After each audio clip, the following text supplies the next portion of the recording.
அகிலம் டிவி நேயர்களுக்கு வணக்கம். தாக்குதல் எச்சரிக்கையுடன் பயண ஆலோசனையை வெளியிட்டுள்ள பிரித்தானியா.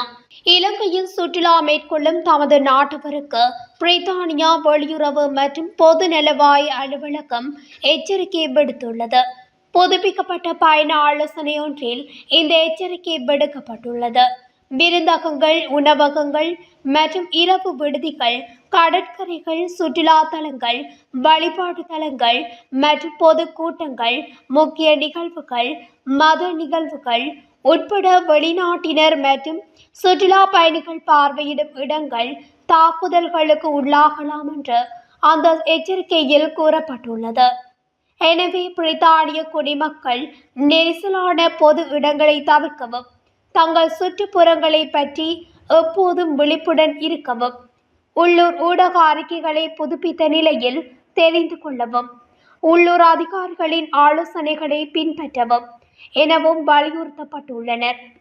இஸ்ரேல் மற்றும் ஆக்கிரமிக்கப்பட்ட பாலஸ்தீன பிரதேசங்களில் ஏற்படும் மோதல்கள் உலகம் முழுவதும் பதற்றங்களையும் அதிகரித்துள்ளன. அல்-கொய்தா மற்றும் டேஸ் போன்ற பயங்கரவாத குழுக்கள் இந்த மோதலுக்கு பதிலளிக்கும் விதமாக பயங்கரவாத தாக்குதல்களை நடத்த தங்கள் ஆதரவாளர்களுக்கு அழைப்பும் விடுத்துள்ளன.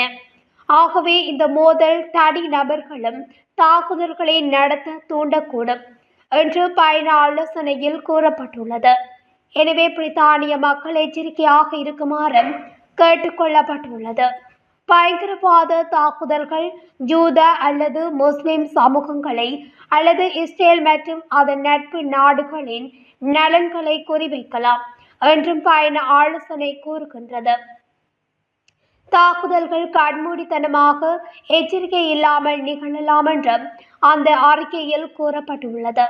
முன்னதாக 2019 ஏப்ரல் உயிர்த்த ஞாயிறு தாக்குதலின் போது இலங்கையில் கொழும்பு, நீர்கொழும்பு மற்றும் மட்டக்களப்பில் உள்ள 3 தேவாலயங்கள் மற்றும் விருந்தகங்கள் மீது நடத்தப்பட்ட பயங்கரவாத தாக்குதல்களில் 8 பிரித்தானிய பிரஜைகள் உட்பட 250க்கும் மேற்பட்டோர் கொல்லப்பட்டதாகவும் பிரித்தானிய வெளியுறவு மற்றும் பொதுநலவாய அலுவலகம் குறிப்பிட்டுள்ளது.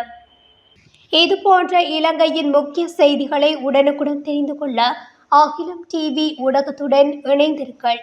நன்றி, வணக்கம்.